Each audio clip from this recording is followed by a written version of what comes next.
Welcome to a special Tuesday NHL Free Agency edition of the Fanatics View Hockey Show. I'm James Lynch. He's Troy Noak. We had to get Troy back here. I can't do this by myself. I need someone else to do the heavy lifting because there's been a lot of trades going on right now. And the cool thing about this, guys, is Troy hasn't seen some of these trades, so we're going to go through some of them right now. There's also some coaching hires. There's so much going on, but let us know in the chat right now some of the trades that have gone down and some of the free agent signings as well. But the one I wanted to start with here, Troy, that I did not see coming whatsoever, that just happened, and it's, near and dear to me a little bit. Brock Boeser re-signing with the Canucks, 7 years, $7.3 million. Did not see that coming, man. Did not see that coming. Frank Saravelli was on radio yesterday saying the damage is done. Brock's going to move on. He's going to get paid. He stays with the Canucks. I'm kind of mixed on this because I didn't really want them to sign Brock to a long-term deal with the skating issues. And at 7.3, that's a little steep too. But what are your thoughts on that? We'll start there first. You and I think, both stand on this contract in the same spot. I think we both were thinking the most years we would give Brock Boeser is 5 because of those slow feet of his, but there's no denying that he's not afraid to shoot the puck. And if he's got a really good center in front of him that's healthy and focused, he can put up 30 consistently. Yeah, I think it's one of those things. I think they're kind of doing what they did with JT Miller when they signed him to that contract before ultimately trading him. Is I think they're hoping that by the closer end of that deal, the cap will go up. Maybe they can retain some salary and get rid of it. I think what this boils down to, Troy, is that it is such a weak free agent class. The Canucks need more offense. They need to get things going. That they had to circle back and do this. Now, if I'm correct, I believe the Canucks are over the cap now because of this move, because I believe they only had $7 million. So I think they're going to have to trade someone. Let's go look at Puckpedia right now. No, I guess even with this, that they have a bit of cap space at 5.556, but they're pretty much done spending. So the Canucks do not get their second line center. They again circle back with Brock Boeser. Yeah, I don't know what the lineup's going to look like because they also signed Evander Kane, which I wasn't in favor of. I know they didn't give up much for him, but $5 million for Evander Kane at his age, I don't know. It's going to be interesting to see kind of where they go with this. What do you think of? We didn't even talk about that too. We'll quickly mention that, and then we'll get to the Marner stuff. But what did you think of Evander Kane coming to Vancouver? Yeah, I think I'm in the minority here, but I absolutely love that move because. Yeah. As a fantasy hockey guy myself, I love targeting contract year players. Evander Kane in his contract year, who's really going to bet on himself, no pun intended. But I think he's live to put up probably like 55, 65 points next year. I mean, who knows? We don't know if he's playing on Elias Pettersson's wing. I mean, even if he's playing on Philip Heedle's wing, it has me interested on a fantasy perspective. That's just the truth. And he throws his body around, and he was coming back from an injury, so obviously he wasn't playing to his total capabilities, and he wasn't given the best deployment. By the end of the Stanley Cup final, he was playing fourth line. So I think that he's in for a huge boom in this next upcoming season with the Vancouver Canucks, honestly. Let's go over some of the signings that have just come in recently, and then we'll get to Marner here quickly. Looks like Gavrikov is going to the Rangers, 7 years, $7 million AAV contract. That's pretty hefty for an investment here. I heard some rumblings that they wanted him and Adam Fox to play together, so maybe there's some hope there. But what are the Rangers like? They've got to be in some cap issue now with that. Let me even look what they've got. No, I guess they got $6 million, but is that including the signing there? I'm not entirely sure, but I don't know. They got a lot of older players too, so I mean, getting a guy like Gavrikov will probably help. But what do you make of that trade, or the signing, I should say? Yeah, I know the Rangers, before they made the signing with Gavrikov, were rumored to really want Ivan Provorov to play at even strength with Adam Fox. And this is clearly the next best option. $7 million a year. Gavrikov used to be on the Blue Jackets, so I'm very familiar with him. This guy's an absolute shot blocking machine, warhorse. He's the quintessential does the dirty work defenseman. I think that $7 million AAV is really the sweet spot, and we have to start retraining our minds on how we view contracts with how much the cap is going up. You know what I'm saying? Yeah. So a lot of these, my initial reaction is, oh my God, these are pretty decent overpays. And then you go by percentage of the cap where it's supposed to be in 3 years. I mean, it's not really that big. If that's how much you're paying even your second pair defenseman in 3 years, that's absolutely fine. Let's get to the Mitch Marner trade. That was the big news from yesterday. We've been hearing this for a while. So the Knights trade for Marner. Of course, the other thing that we got to bring up with this this deal is that Alex Pietrangelo, it looks like his career is over. So that frees up some space. It allows them to get Marner. They do send who is it? Nicholas Roy the other way. To kind of free up some cap room as well. Where's the actually? Yeah, so the Knights traded Nicholas Hague to the Predators on Monday as well. And then what was the other move? Who did they send to the Leafs? Yeah, it was Roy. I think this makes a lot of sense, and this is why from the early going, I figured Marner in Vegas made a lot of sense for a couple of reasons. Number one, the media pressure is not there that he would get in Toronto. He's joining a team that already is very established and well liked and all that from the league. And I think for him too, like there's a possibility, like Vegas is kind of taking a bit of a risk with this too, because Marner's playoff numbers have not been good. But I think there's a thinking that without that media pressure, without the scrutiny that is Toronto, that Marner could thrive in an environment where he's not going to have to worry about, not performing well. Because look at even Jack Eichel didn't have a good playoffs. I didn't really hear much backlash from the Vegas media about that. Marner won't get the same thing. I think this is a great fit. Obviously, it's not great as a Canucks supporter where Vegas is beefing up here, but you got to hand it to Vegas. Since their inception, they have swung for the fences and they've made out better on things than most have. Whether it's Pietrangelo, trading Fleury, getting Jack Eichel. I think this is a great move for the Golden Knights, and I think for the Leafs, at least you get something out of this deal. With a guy in Roy who sort of fits the profile of what the Leafs are trying to do. What are your thoughts on the Marner trade? Yeah, I think it's fantastic. And the Vegas Golden Knights are able to do this because they aren't attached to players. They don't feel the loyalty to re-sign all these guys. When they make a huge swing for the fences and they bring a guy in, they already know player 1, 2, and 3, you're on the chopping block. As soon as someone comes in, the writing's on the wall. If you want to take the greatest hometown discount of all time, that's the only way you're staying. And that's how they force their hand. It's ruthless business, but that's why it's been such a successful franchise. And honestly, I think Mitch Marner, he could, and this is the regular season. I'm not going out here and proclaiming Vegas is going to win the Stanley Cup. But I do think if Mitch Marner is playing on even strength with Jack Eichel on the power play, there's a good chance Jack Eichel could literally lead the league in points next year. Because this is a guy that's always had the potential to, but we all know that he's lacked that 1B to go next to him to really get him to that next level. Mike Strine here talking about Vegas. By the way, Mike, if you want to hop on here today, we'd love to have you on. We've had Mike on the show before. We had him on the trade deadline as well, talking about the Sabres. I don't know if the Sabres are working on anything. I did see they got Jack Rathbone, I believe, who's a former Canuck there. Completely shocked about the Besser re-signing, to be honest. So here's one thing, and Irfan Ghaffar, I just saw this tweet, and I completely agree with him here. We'll bring up the tweet here. Irfan, a local guy here, he says, Garland, Demko, and both Besser all done. Not only massive work for the Canucks now, but looking ahead to what it means for Quinn Hughes to eventual negotiation. Those four are very close. That's something I didn't even think of. As much as I might not like the term with Besser, I do think that actually, I will say the AAV is actually not bad, because I think if Besser could have gone to market, he would have got 8, maybe even higher, just because there aren't that many wingers. Like it was Ehlers and him basically were the two top guys, but something worth considering. You're keeping all of Quinn Hughes' buddies. They're all American, right? Garland, Demko, Besser. That might help a little bit. I still don't think Hughes will stay, but at least the Canucks can't say they didn't go down swinging. What do you think of the implications of keeping Hughes' buddies there to keep him happy? Like I said, it could end up really good, or it could end up really bad, because if he is dead set on playing with his brothers, there's nothing that they can do to keep him around.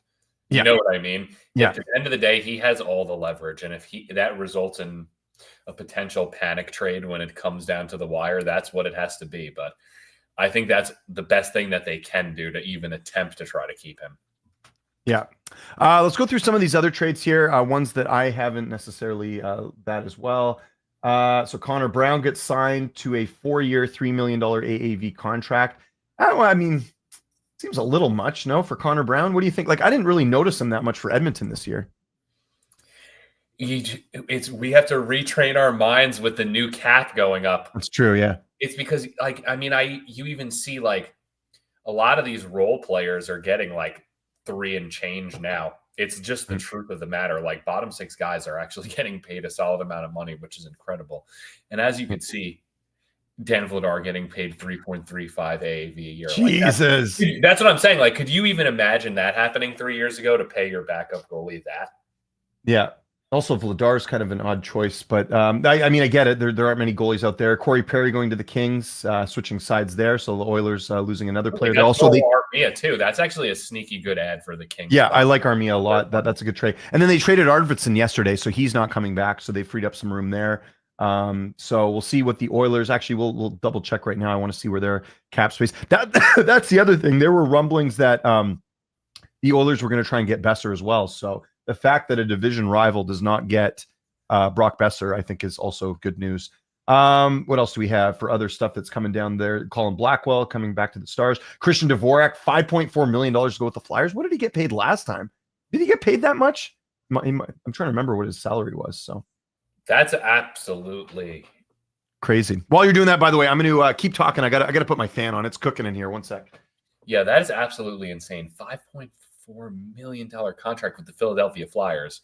But let's move on to my Columbus Blue Jackets right here. This is a perfect segue.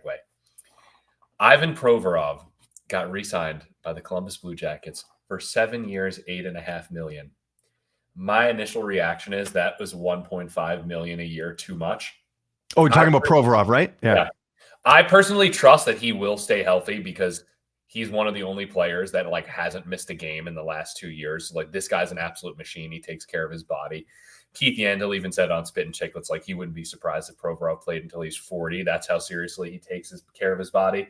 But I think what I didn't take into consideration when I initially analyzed his contract was he literally spent the entire season playing on his offside on the right as a left-handed guy. And that's factored into the price. The versatility is a premium.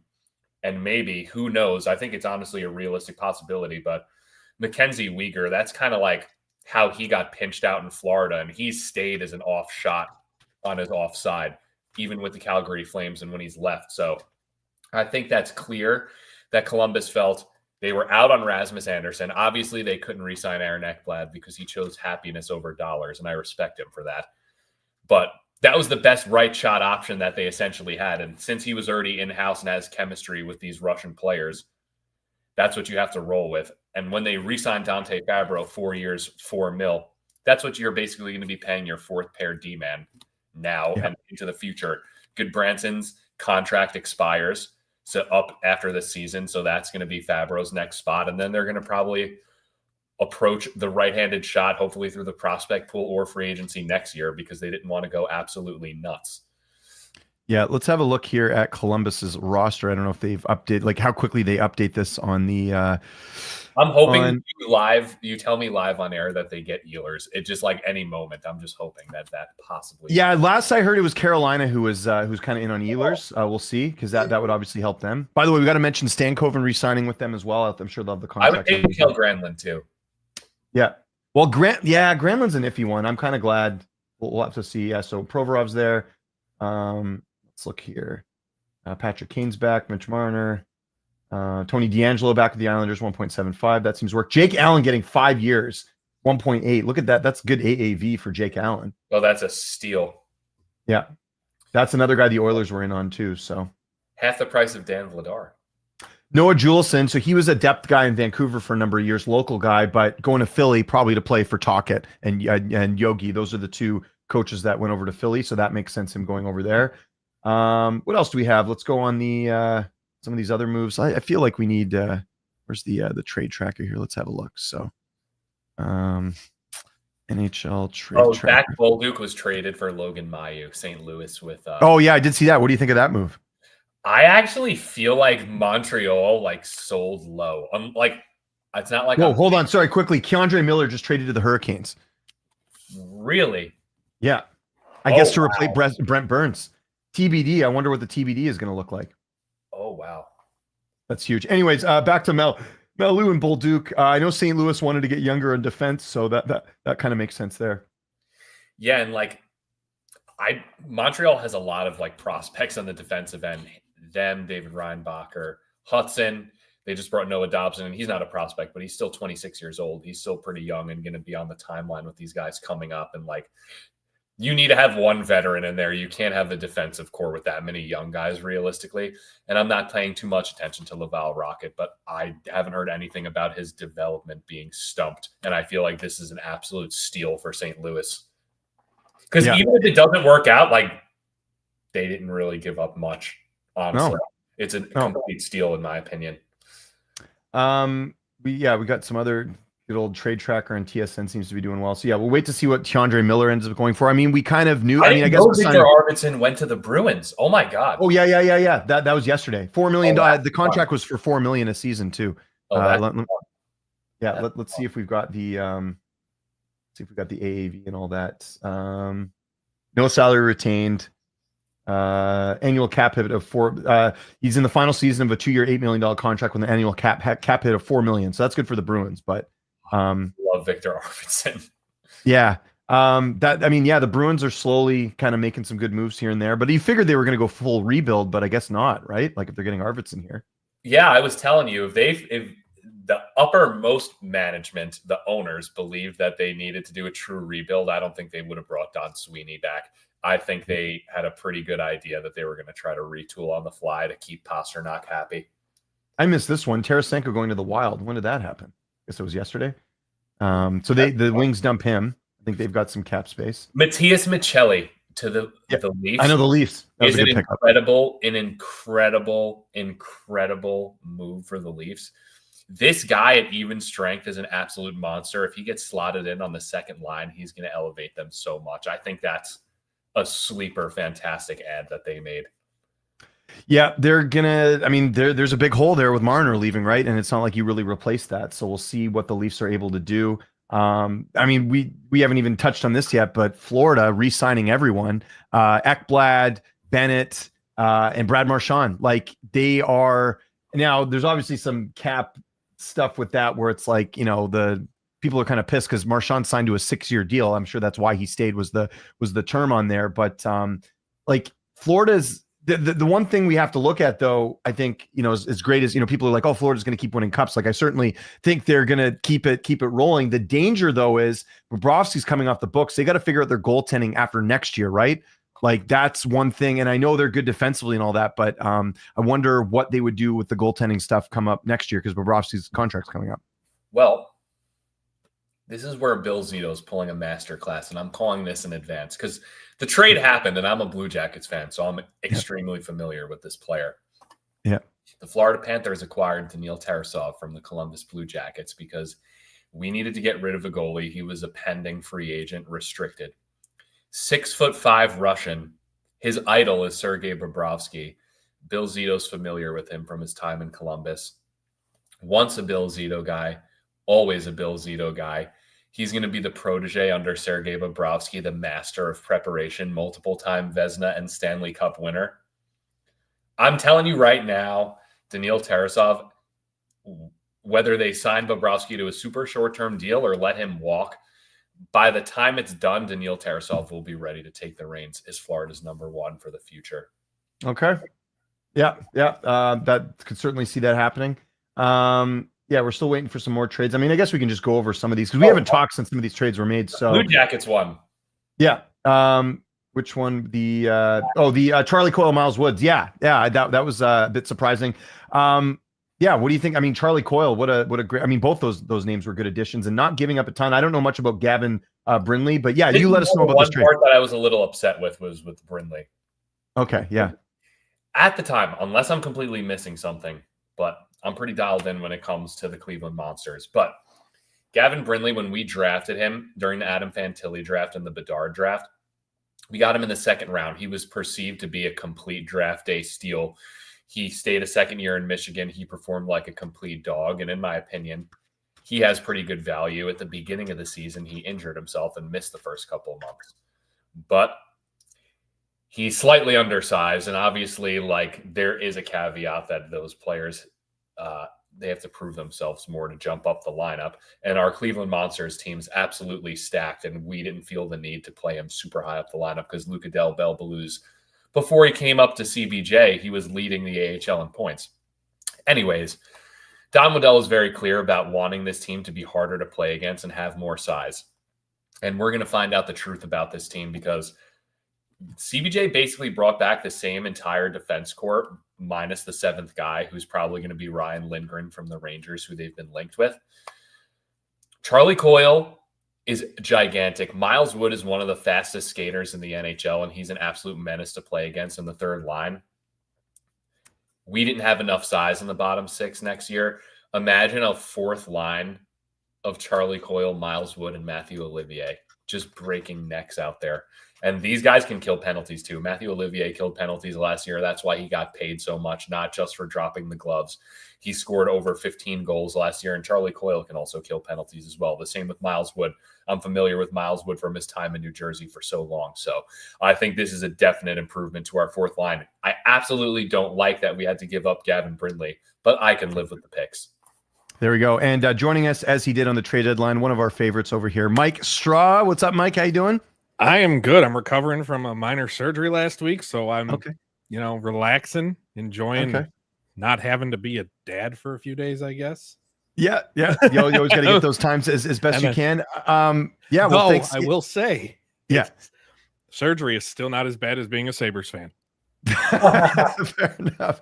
Yes, and it's so weird. We'll kind of I'll throw this to both of you, but we'll get your thoughts on this, Mike, first. Like, it's so interesting this year because we have the cap going up and teams are more willing to spend and take risks and essentially overpay a little bit. But the free agent class is so bad this year that you're seeing teams have to make trades or to move things around. Like, it's almost like being a millionaire, but you can't go shopping, so to speak. What do you make of like the way things have gone? Because we are seeing some overpays. We expected that, but we're also seeing the teams have to get creative with trades, or in the case of like Florida, like convincing people to take discounts or maybe adding some term on there. But what have you made of what we're seeing so far in free agency, Mike? It's kind of been a long time coming, I think, for free agency to get this way, where it kind of just feels, I don't want to say dead, but it's just not. And maybe this is just because we were younger, but it just feels like ever since the end of the 2000s, early 2010s, teams got different with how they spend money, or players just decided to take what they could get from various teams, because we're not going to go out and see a player like a Christian Ehrhoff get a 10-year contract anymore. These just aren't going to happen. And it seems that we're in an era where free agency, they'd rather stay with what fits unless something truly jumps out. Mm-hmm. And contracts are obviously long. They're not 10 years long, 12 years long anymore, but they're still long enough to where by the time a player hits free agency, is there really enough interest? Yeah. For that to change, you need to see a player. Like, it would have been nice, admittedly, to see a Marner hit a bidding war. But a lot of times players, they have their mind made up well before where they're going to go and who they're going to be interested in. So you don't see that anymore. I don't think unless somehow McDavid hits, even then, I don't think it would happen. I don't think we see the days of where multiple teams go to a player, like Brad Richards over a decade ago, and try and court them to sign. It's just, I don't know. It's a weird feeling where I get much more enjoyment usually about what happens around the draft than I do even the trade deadline or free agency now. But this year, the decentralized draft kind of killed that too. That's exactly. Yeah. What a disaster that was. Troy, you got some trades to announce. You were mentioning here in the chat that you noticed. Ryan Lindgren to the Seattle Kraken, 4 years by $4.5 million, and Kaapo Kakkonen, the goalie, to the Habs Canadiens. Okay, to back up Montembeault, I guess, right? So because they traded Caden Primo earlier this week to, who did they trade him to? Carolina, I think. Carolina. So, or no, who was it? Primo. Yeah, who did Primo get traded to? Let me figure this out here. I can't remember. Anyways, so they don't have him. Okay, well, that's interesting. So yeah, we're kind of. I did notice on the trade board here that Keandre Miller to Carolina thing's no longer on here. So they mess up or something? I wonder, because it was on there. Troy, you saw it. Yeah, I think it was pending on an extension. From what before I hopped on, what I had read is that it was pending on an extension being in place. So maybe it just hasn't been official, because they had touched on it. I think it was Bob McKenzie who was talking about it, or it might have been Pierre LeBrun. Yeah, it's we're gonna be keeping tabs the best we can. Again, we're about just hour and a half so far in free agency. We're kind of waiting to see what happens. Mike, I'll stick with you as well, just because we had Troy on here for a bit. Any trades kind of stand out to you? Any signings stand out to you so far that we've seen? I mean, for me, I think we were even DMing, or you mentioned it in here. The Brock Besser thing came out of nowhere, and this is someone who lives in Vancouver and listens to all the media and all that. Like yesterday, it was like he's going to market and he's getting paid, and instead he stays with Vancouver.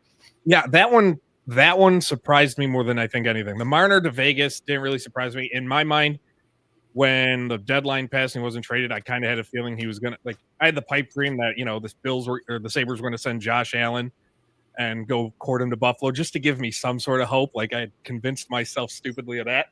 I kind of had a feeling he was going to end up out west with a team like a Vegas or even in LA. But the Besser signing to me is the biggest surprise solely because I didn't expect it. Yeah, I did. Yeah, me from neither. everything that they said, and then it was as if without saying it, it was as if they were saying, "Yeah, go see what you can get, and then we'll be here when you come crawling back." Like that's just kind of the reaction that the feeling that Vancouver gave off. And now I don't know what this means. Are they going to make sure they keep Pettersson now? Are they trying to keep him happy? You talked before I joined. I heard you talking about Hughes. Who knows with that? If they win, if they somehow win and become a contender, that makes it really a better chance of Hughes sticking around in a few years. But I don't know. I don't personally think Besser's worth the money. He was going to get it. I don't think he's worth it unless we get the Besser of 2 years ago regularly. If we get the Besser of last year, where granted, you never know how somebody's mindset is messing with him on the ice. But if we get the Besser of last year, the contract's going to look really bad. Yeah. I'm also not a fan of contracts over three years, like period. I don't like them at all.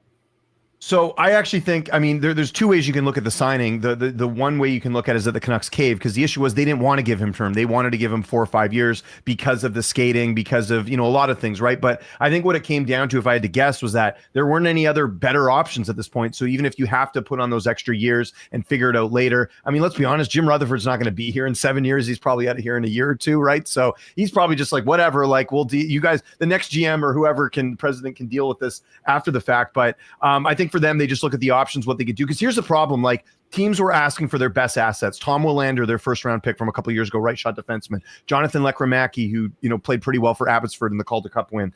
You've got the defenseman Elias Pettersson that was used as well. I think they don't want to part those assets, and that's what's causing them to try and maybe overpay for a Besser or get a Besser instead, because they need some sort of scoring punch. Like it's a bit scary because this was a team that struggled to score, and really the only addition they've made was Evander Kane, and Pete Suter is going to be going to the market and probably getting overpaid as well. So it's like, are you really that much better? I think it's going to be very tricky. So that for me is going to be interesting. We'll see if there's any other moves or any other trades. Elias Pettersson, by the way, cannot be traded. His no move clause kicked in.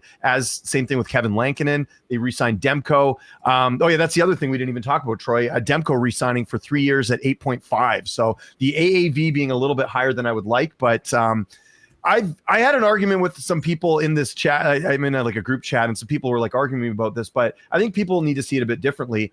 If you bring up Arthur Seelovs to play as your backup for Kevin Lankinen next year, that's a very big risk that you're not going to have, a very good goaltending tandem. Because to be honest, Seelovs has not performed well at the NHL level outside of the playoffs a couple of years ago. With Demko, there's always the risk of injury. However, the reward of him being healthy is you're getting a candidate, a Vezina candidate that could potentially steal games for you. And I think Vancouver led the league last year in overtime losses at 15. Some of those were goaltending related. And I think if you're getting a good tandem of Lankinen and Demko, not to mention another buddy of Hughes, I think that's the better risk than keeping Seelovs, who I imagine now will be traded. They have to. They have too many goalies. So that's my thought. You talk about, the goalies thing. The Sabres, I want to transition because goaltending in Buffalo and Vancouver are basically attached as the hip being expansion. You're our Easter cousins. Let's be honest here. Other than we share a various some expansion came in at the same time, and there's a lot of parallels between Buffalo and Vancouver that I almost feel like we're connected at the hip. I'm just the Western Pacific version of it. Exactly.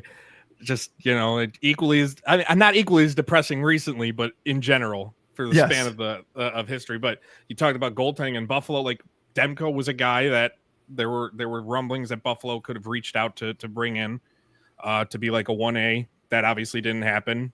The Sabres kind of aren't doing much. What's the depressing about the biggest story coming out of Buffalo today is not who they're looking for. Who I'd love if they managed to get in on the Ehlers train. I don't think that's going to happen.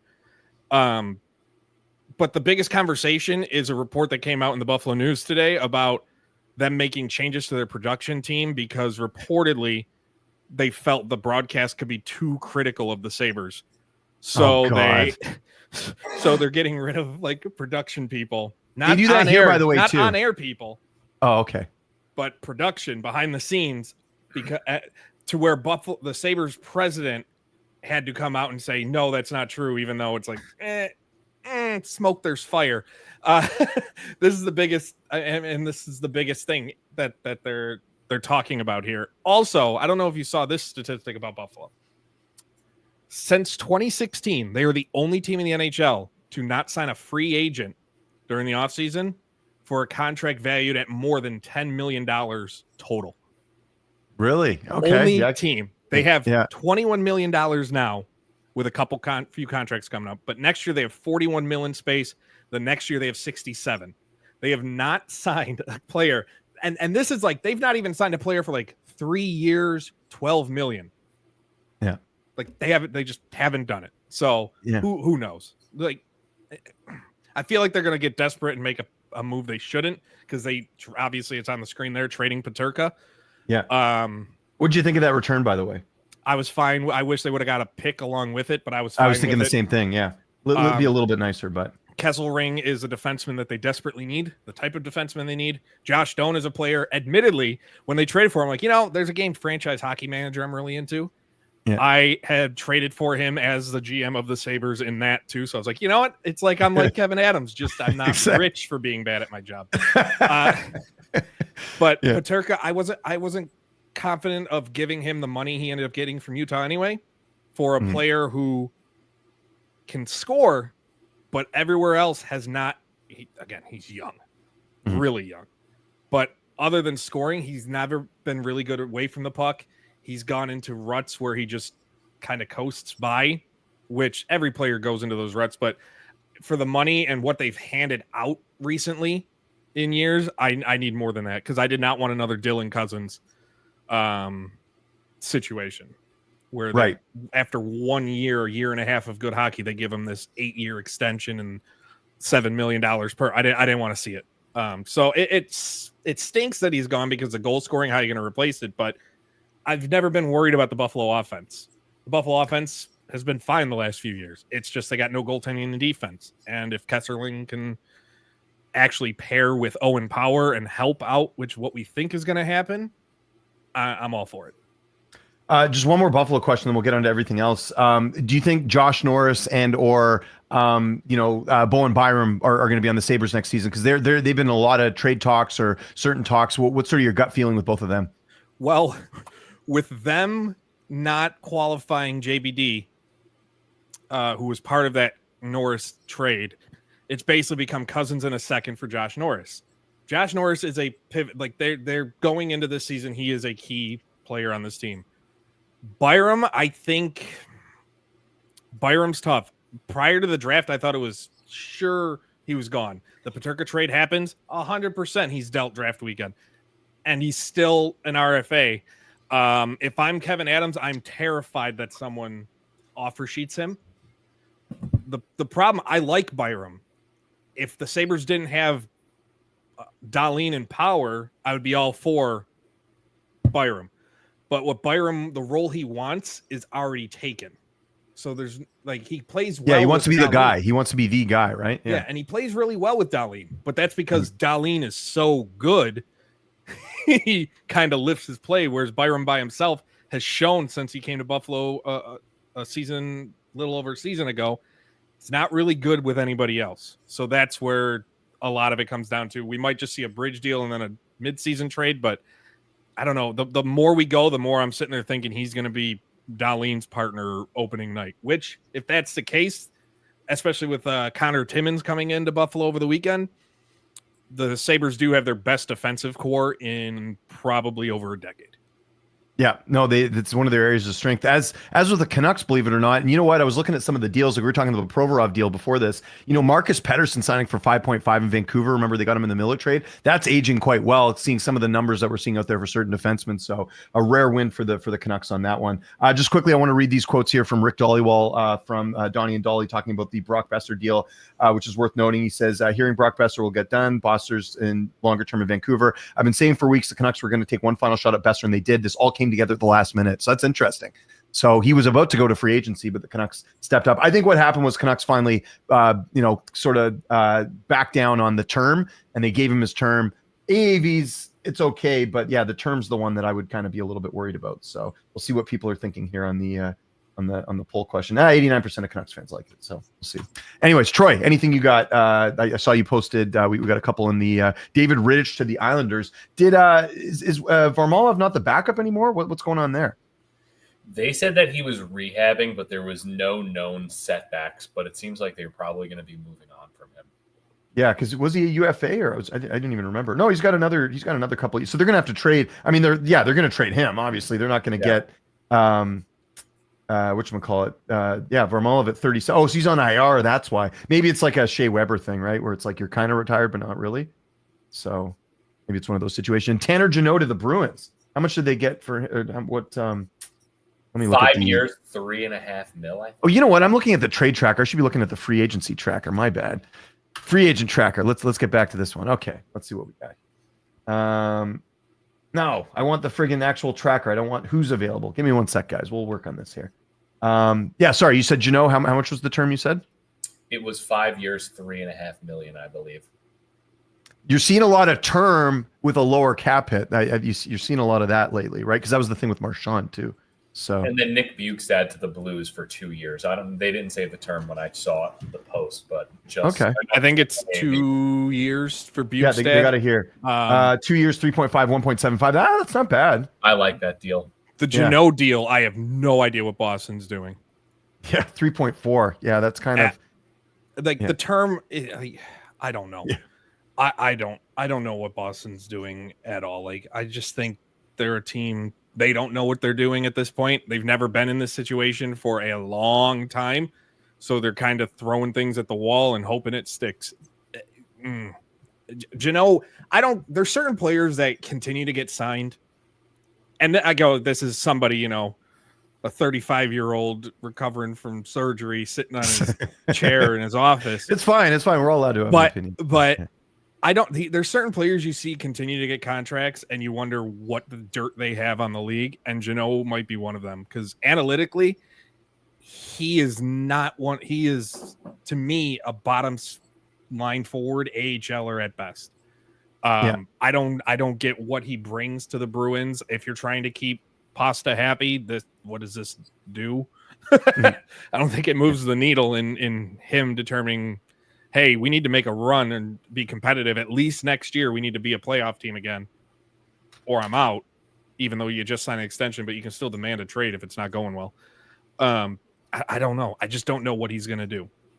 Yeah. Well, it kind of fits the Boston mold a bit. I mean, it's Sweeney, right? Like he's probably thinking like old school Boston type player, but it's amazing. Remember how much Tampa gave up for Tanner Jeannot to begin with? Like that was one of the rare like moves. It's like, why did they give up so much for him? And then he's bounced around a couple different teams because he was on LA last year and now Boston. So that's something interesting there. I see Nick Cousins signing in Ottawa. Actually, Gray, the creator, mentioned this as well. We've got Nick Cousins in Ottawa, 1 year, $825K.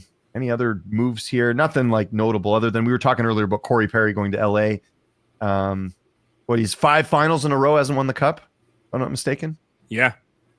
Which is tough. Although he has a couple already, but still, that's got to be tough. Yeah, I mean, granted, he had a cup 18 years ago. So at that point, it's a whole life.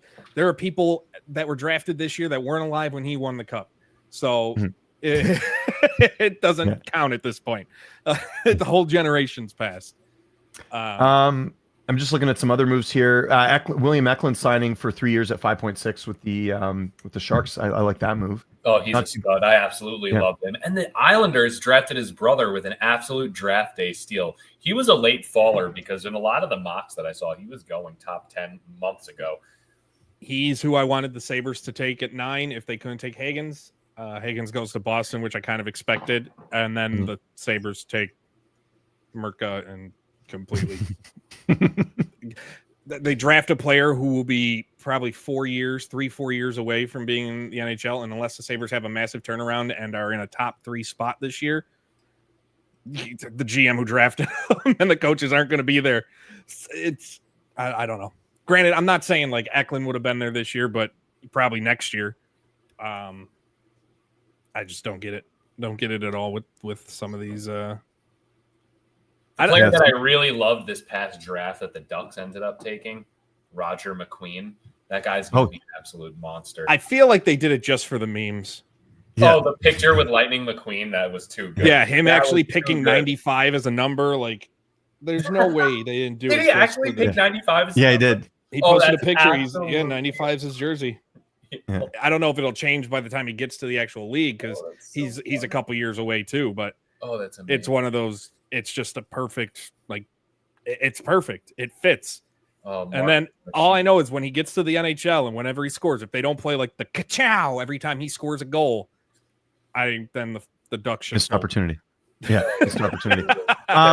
What do you guys make of? So one of the things we were hearing, and I don't know if we'll see this today. It might take a while. Well, I mean, it basically is today. But like we've been hearing for months about how Anaheim and Utah, they have all this cap space, and obviously Utah made the trade with Pitcairn, but like they might not get who they want. Chicago, same thing, because there just isn't many players available. Now they have capital, right? Like a lot of these teams have a lot, especially Anaheim. They have a lot of picks and prospects, but it seems like. I mean, we were talking about how things have been different this year. A lot of teams are buying; they're not selling. I think Pittsburgh's one of the few teams that are selling. You've got even Nashville, adding when I think they should be selling as well.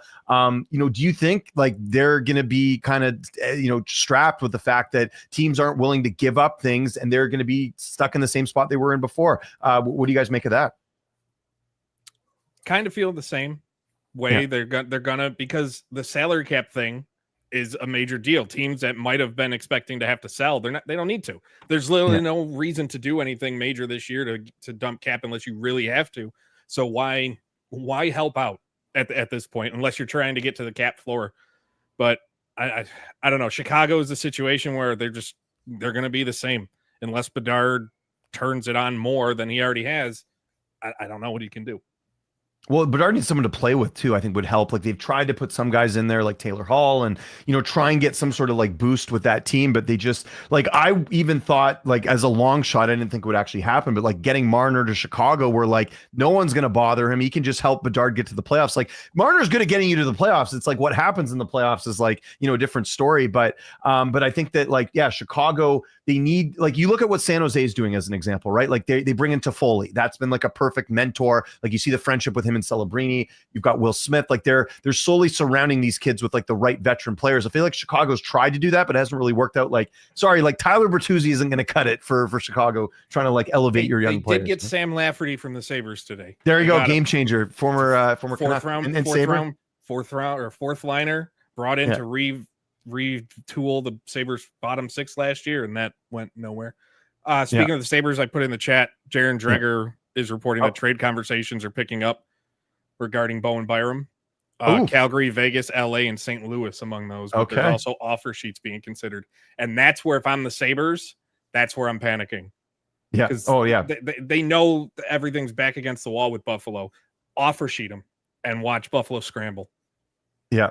Yeah, I'm surprised there hasn't been any. Well, I guess we'll find out now if there's any offer sheets going to be going that way. It's going to be very interesting to see as we got some time here. But yeah, I'm trying to think out of those teams. Like, yeah, Vegas needs it. I mean, Bowen Byram wants to be the number one guy. Go to Vegas, right?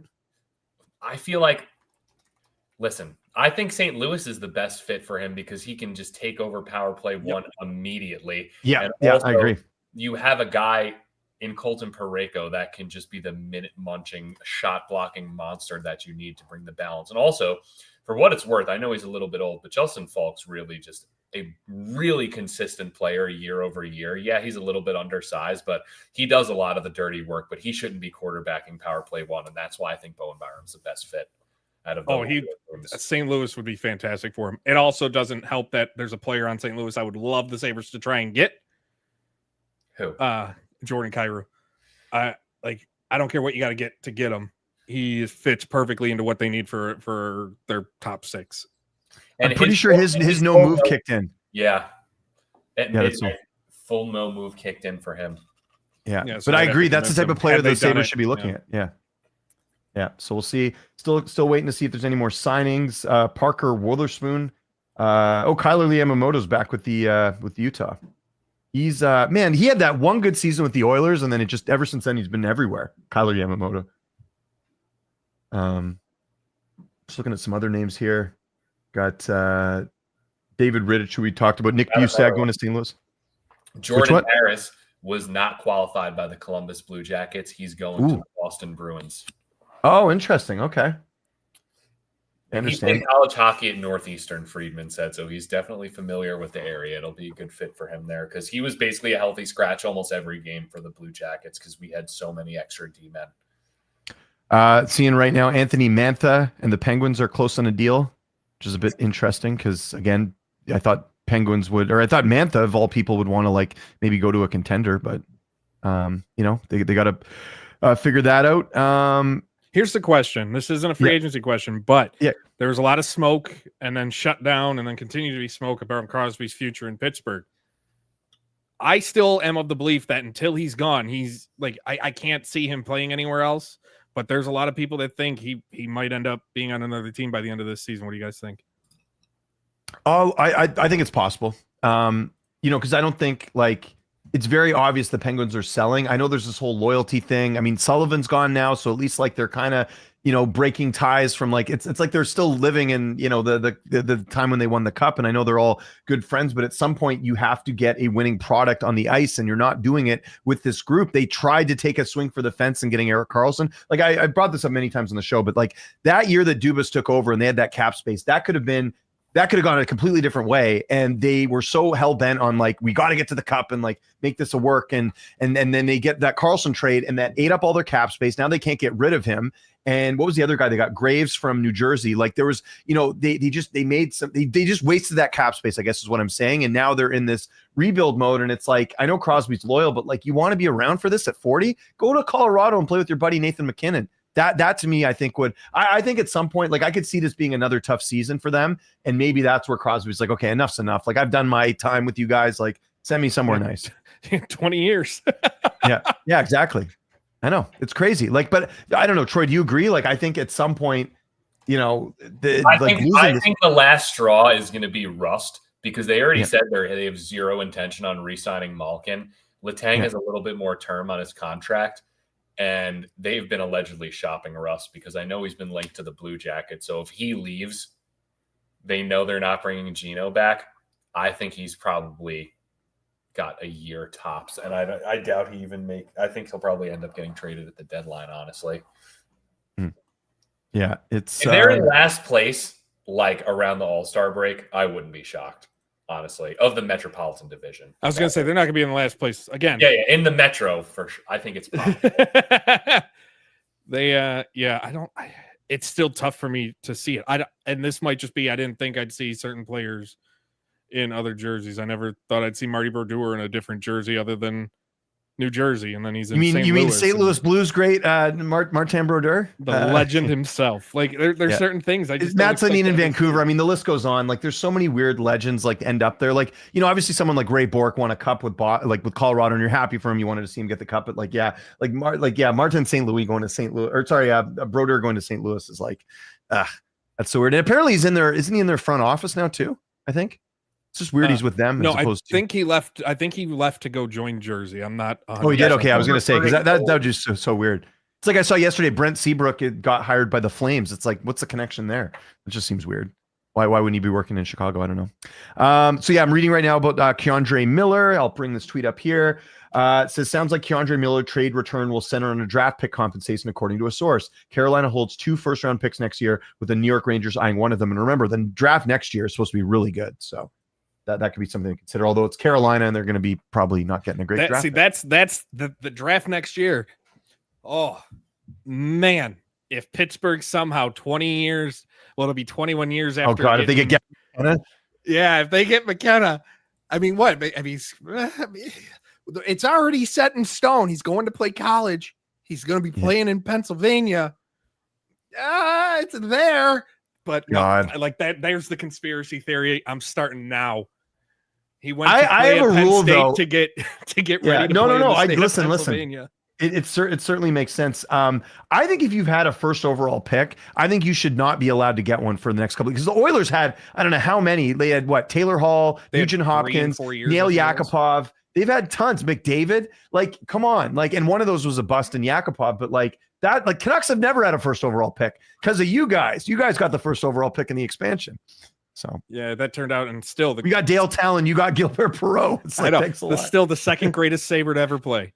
Yeah, that's true. That's true. Yeah, I get that's. This is how depressing it's been. That's an argument that still happens: is who's the greatest Sabre, and most people will say Perreault, but I will stand on every soapbox I can and scream it's Hasek. And okay, good. I was gonna say, I was thinking Hasek too. I was like, is there someone I'm not thinking of? Yeah. But Hasek's the best. I can do a decent Dominic Hasek impression. You ready to hear this right now? So this is when Dominic Hasek was playing for Ottawa, and he was, there was rumors about him being traded or like maybe ending his career. And this is where Dominic Hasek will come in and say, John Makla, he wanted me to trade me, but I like Ottawa, good city, but John Makla want to trade me. So there you go. That's my decent Dominic Hasek impression. So, Hasek, like. I met him one day at the All-Star game in '98 in Vancouver. They did like an after party. My dad got me in. I got to shake Dominic Hasek's hand. One of the best moments of my life. Yeah. Side note. I was 10 and I got to meet him. It was he's great. Coolest Big guy. thing as a kid. It was granted. Yeah.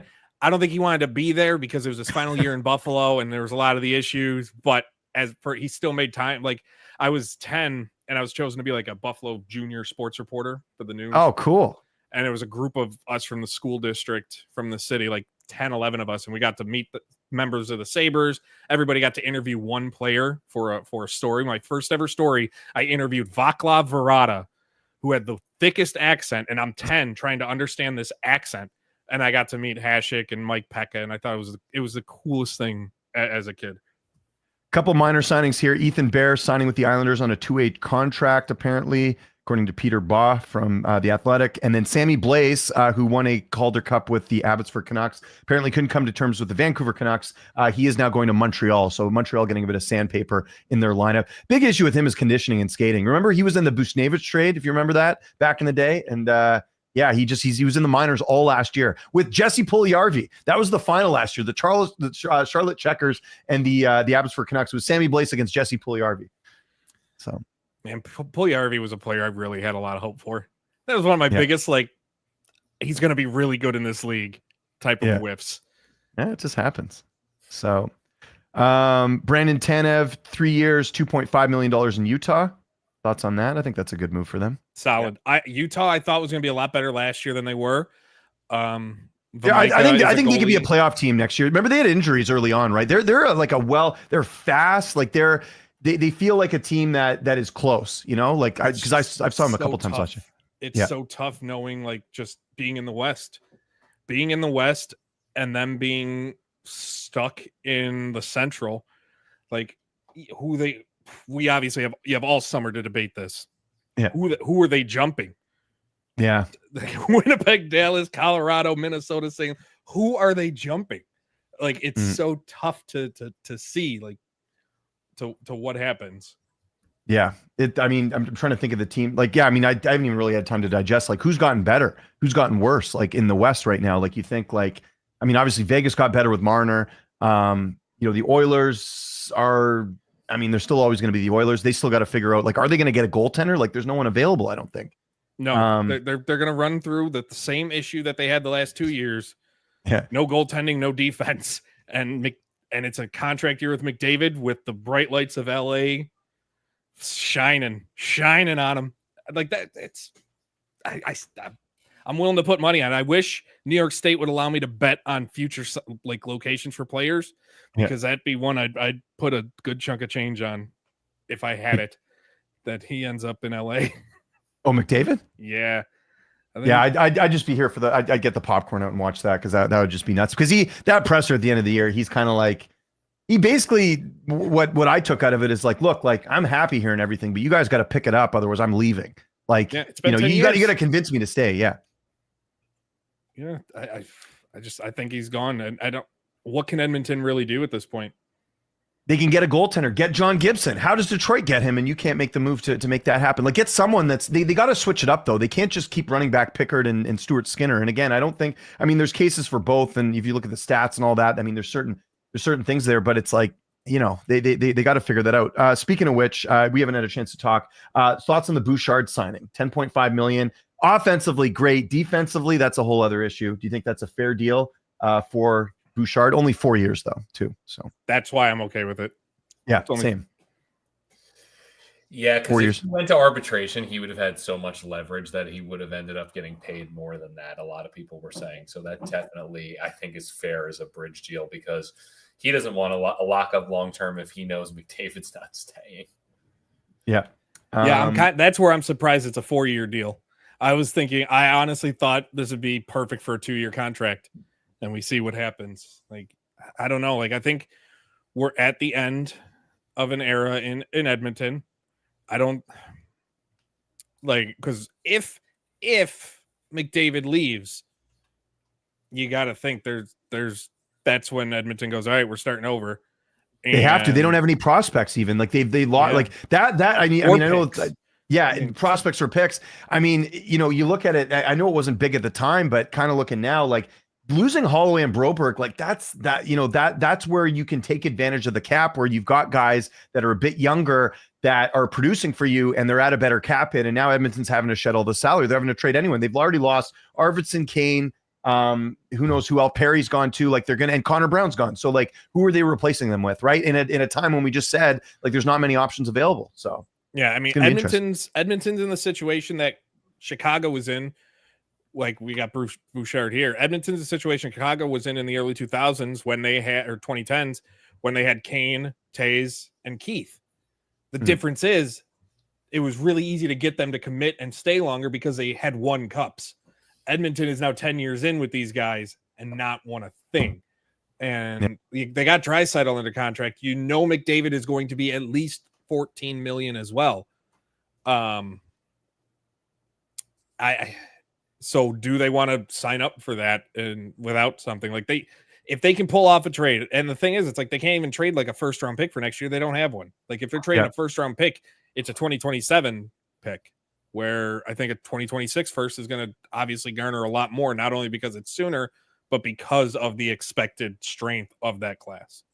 Here's one name I forgot to mention with the Oilers when it comes to goaltending that wouldn't cost anything, and it would fit sort of Sam Bowman's MO, Carter Hart. The whole situation with Team Canada and all that. We know he doesn't mind bringing in players. I mean, him himself getting hired. We know the Oilers are not strangers to bringing in players that have some baggage. They had Evander Kane for a couple of years. I could see that happening as Carter Hart being brought in and then Pickard maybe going to market or whatever. I don't know. I could see them doing like a Skinner Carter Hart thing. What do you guys think of that? There's no way. You don't think so? He can't. There's no one that can touch him as long as legal stuff is still ongoing. Well, yeah, I think that stuff's coming. We'll see. I guess I should preface this by saying, like, if he ends up not guilty for some reason or whatever, then I can see them like going and getting him on speed dial, because that's what Sam Bowman does, right? It's just it doesn't matter. But if a franchise is going to do it, it's going to be him, or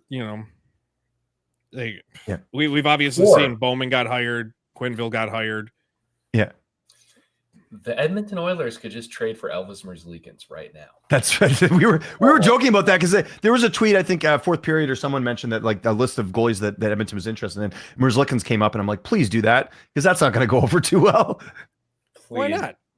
I don't know. Troy and I are not big fans of Merzlikins. And I'm a CBJ fan, and I just like, personally, my gripe with him is just he isn't exactly the best teammate, and also he's a complete hothead. I don't think he's actually that bad of a goalie, but it's just like, I am under the philosophy that the goalies kind of just have to like keep quiet and cool, and them being that way gives the team more confidence, just operating like at a baseline level of being chill. And Elvis does not do that at all. So that's why I don't think he's our future goalie.